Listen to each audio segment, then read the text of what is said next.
career celebrates a milestone today and this year. My career got its driver's license. There you go. We're good. Out of the permitting phase. Out of the permit, we're riding now. What stands out to you as you report for yet another training camp? Just the excitement level. I think guys are really pumped up. This is a tight team, and we got a lot of confidence and a lot of belief in each other and our staff, and I think it's really the excitement level of the group and the energy you can feel in the group. Now, talking about kind of just gelling this new offensive line, you got some guys playing some different positions. I know Bobby Evans is working at guard a little bit. What is that like, kind of getting that camaraderie back together like you guys had your first year here? Well, I think you really look at it in the 2019 season, you had a lot of growing pains. Guys getting injured, a lot of guys haven't played any football at all, and they're all getting an opportunity to get out there and get on the field. And, you know, you take those lumps and you try to get guys to get out there, get experience, and understand how to play the game. And now here you are 2 years later, and you're sitting in a situation where you got 8, 9 guys that have all played in NFL football games. They've all got some level of experience, and they're all trying to take those next steps in their career. So I think we're really excited about really just all the different options we have. It's finding where they fit best and knowing that they've all got some experience. We've all kind of been together in one way or another. So I think that's what makes us so confident about our group, finding that right mix and getting to move forward with guys that also are backups that have played a lot of football. You've been doing this a while, but does every year start from zero? Is there any carryover from the last season, or do you start every season with step 1, step 2, we're on to a new year? Yeah, I think every season has to start back over. So to me, it's like coming out here day one.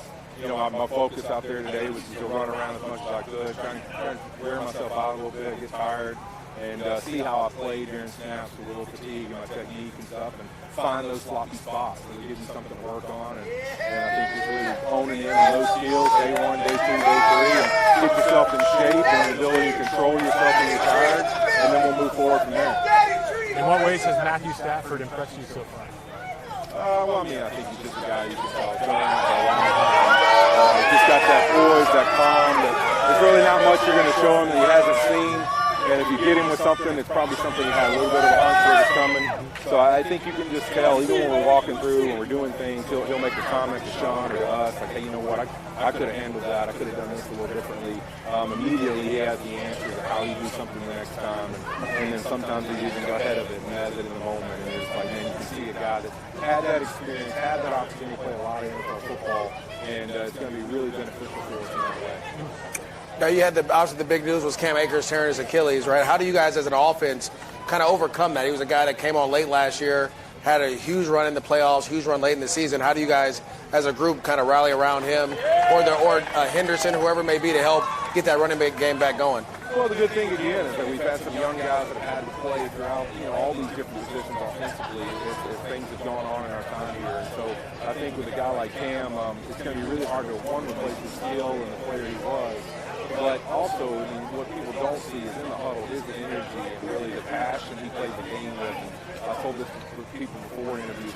Really, I mean, he's a guy that every huddle, he's coming back to the huddle talking, kind of telling the guys what he felt or what he feels for the next drive or how he feels things are about to start going. I mean, he's one of those guys that kind of spoke life into the huddle. Yeah. And I think that's one of those things that, is really special about him and why he has such a bright future is that not only his ability to play, but his passion. So for those next guys up, it's like, what can they do to be that guy? And then understand what it is that he was really good at and he brought. And they don't have to be him, be themselves, find out how they can bring something to the offense.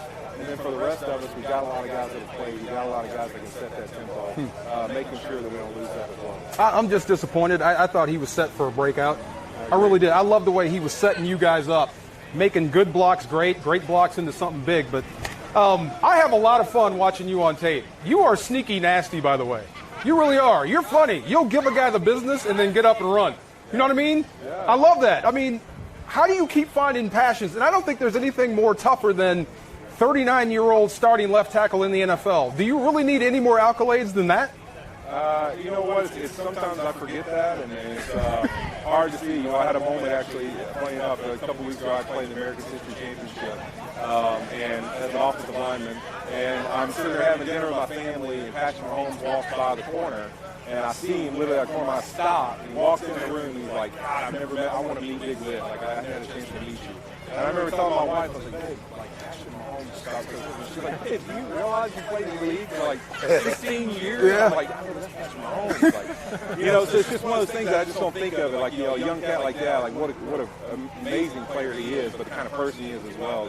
That meant something to him to stop, say hello to my whole family, and just pay a little respect. To me, those little things right there make it all worthwhile, and it reminds me of why I love this game so much. See, I would try that if I was playing against you. I would. I'd try to like butter you up with nice words and then try to get around you. Yeah. Well, no, I'm calm. The slower you go, that's great. We know you did a lot of training at altitude this summer in anticipation of another season, but what was it like to hit driver at altitude in that event? It's a lot of fun. It can get you in trouble out there, too, though. That course is not really made for the long ball, so it's one of those places you can tell those guys that do really well in it are your real golfers that kind of understand the shot they got to hit off every tee box and what each hole kind of needs to have off the box. It's not one of those you grip it and rip it by any means. So it was a challenge to get out there and play. I was happy with playing, really my first and last day there. I thought it was pretty solid. And I'm looking forward to getting that opportunity and going low. They're one of those TV specials. Forget Tom Brady and Aaron Rodgers. Hey, come on. But Andrew Whitworth. I mean, I'll take either one of those guys. I'm not worried about them. So. Which tour pro would you want a team with? Ooh, Sam Burns. So Sam Burns and I, who recently won a PGA event from the same area in Louisiana, known each other for a while, and I would team up with Sam, and we'll take on him. That was quick and easy. What did you place there? I got 25th. Oh, that's great. Yeah, of active athletes, I think there was like 3 other guys that were ahead of me, and the rest were all the same guys. You want to win this thing? Oh, yeah. I'm going to win. And someday you're going to win it. See, I knew it. How often do you get a chance to play during the season? I play a lot. So I play, well, not in the season. Yeah. I don't play every during football season, so Yeah. I really only play in the off-season, but I play a lot in the off-season. So you finished 25th, only playing half the time. Oh, yeah. I'm coming for him. Okay, I see it. I'm going to be the first. I mean, Vinny Dunegro, I think, was the first basketball player to win it. I'm going to be the first offensive lineman to win it. Oh, we're rooting for you. Let's go big. Do it. DeMarco mentioned accolades and what's left to prove. Yeah. Going towards 40. Super Bowl champion is the one. I know that's the blank that you want to fill. And I think for the first time, maybe you've hinted that this might be an all-in last crack at it. What does that add to this 2021 campaign for you, if anything? Well, I think I just like to create my own animosity and things that fire me up for the season. So the more I can say it's the end, it makes me want to fight for it more. So yeah, I think it's one of those things. It could be the end and it could not, but I'm going to approach it that way like I always do. Every year I get an opportunity to step on a football field. You know what? I approach it like it's my only one to go.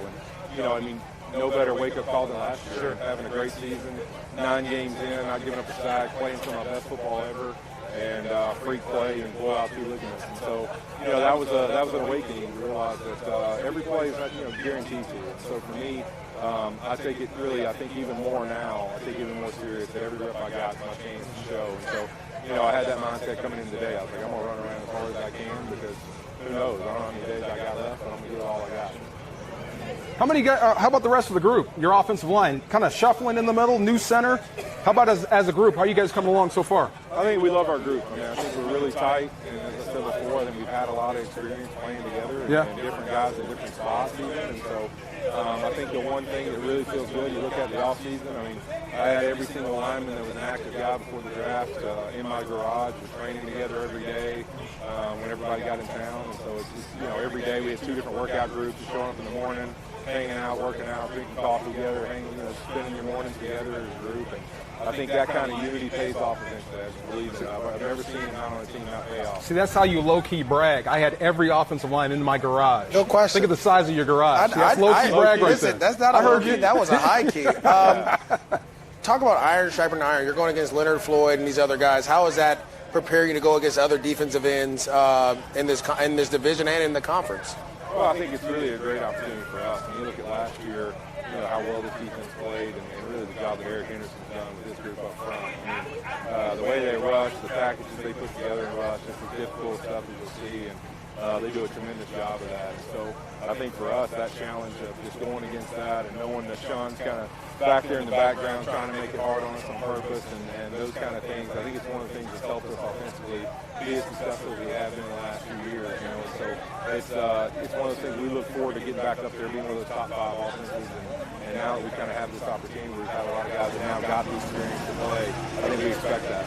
Andrew, I'm sure you didn't miss the silent count last year. Just a 1-year hiatus, I guess, in your career. Are you willing to take that back and have to do that to have people like this back in our leagues and across the league? No question. We want the fans back. We want the noise. believe it or not, I think a lot is made of that, but, sometimes it's just as hard at home just because when guys can kind of hear the cadence, sometimes they can jump it just as good. And I think nowadays with silent counts and all the different, kind of mechanisms you have for protecting them, sometimes I would argue it's actually a little better because they have to watch the ball and not jump off quarterbacks and jump off cadences. So when those defensive ends have to watch the ball, it sometimes makes them a tick slower. There's some experts at it that are really good, but the rest of them, I think, I'll take the fans all day long because there's also nothing better than going in an away stadium and having a loud place and shutting them up. And am I wrong? I know there were no pads on today, but there were quite a few highlights. There were some oohs and ahs out there on 11 on 11. I think that you're going to see that. I mean, this team and the opportunity we have having a lot of playmakers on both sides of the football, I look forward to us being an exciting team to watch. Andrew, drive safely in the 16th season. Is that a golf joke? And license. No, it's I'm looking forward to it. new driver Hit here. the road and get after it. Thank you for being here. Yeah, appreciate y'all. Maurice, DeMarco, as we say goodbye to Andrew, you want to just wrap a little bit about your thoughts, initial impressions from practice? I just want the big man to win the golf tournament. That's what I want. I want a big man to win the golf tournament. That's number one. The football stuff takes care of itself. He's here. Thank you for your time as always. Hey, Andrew! Grab a couple of drinks. Yeah. You guys can take a position group or topic or initial impression before we wrap up. Rams Camp Live presented by UNIFY Financial Credit Union here at UC Irvine. What jumped out at you in practice this morning? I think the ball placement of Matthew Stafford.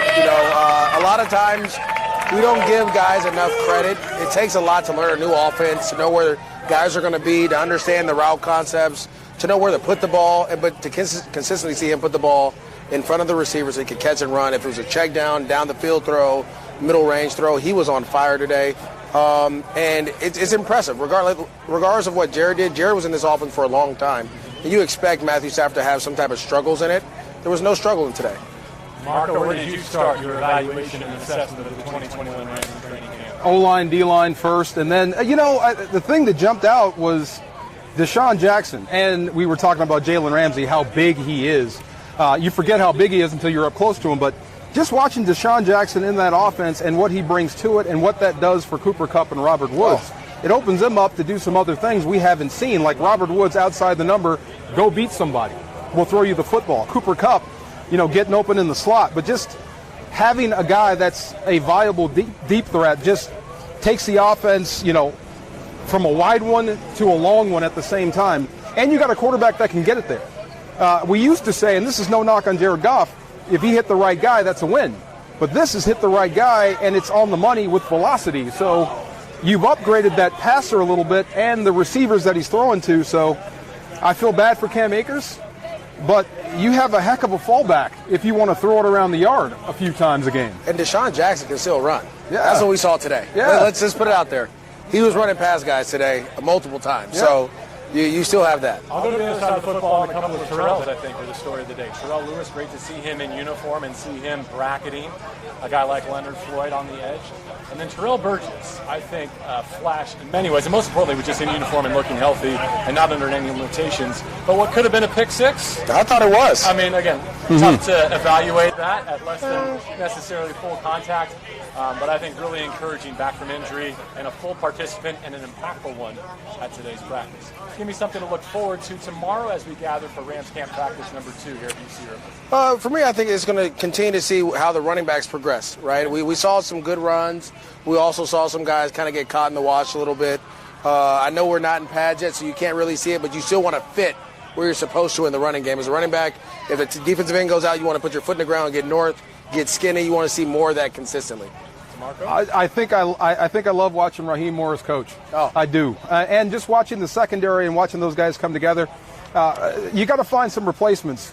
You got to find a replacement for Troy Hill. That's hard. That's a guy that can play inside, outside, and he stuck his nose in versus the run. So that's a tough job to have outside of Jalen Ramsey. You're going to get a ton of work, run and pass. So, but watching Raheem Morris kind of coach his guys and the corners going about their business, that will be fun for day 2 now that there's film to watch. And let's see if they can close the gap a little bit more on the receivers. Our gratitude and appreciation to the thousands of fans who were able to join us on this opening day. If you would like to be here throughout the rest of this week and the 10-day stints here at UC Irvine for training camp, the Rams.com/training camp. The Rams.com/training camp is how you can join us for free here in Irvine. For DeMarco, for NJD, for Andrew Whitworth, I'm JB Long. Thank you for joining us on Rams Camp Live, presented by UNIFY Financial Credit Union.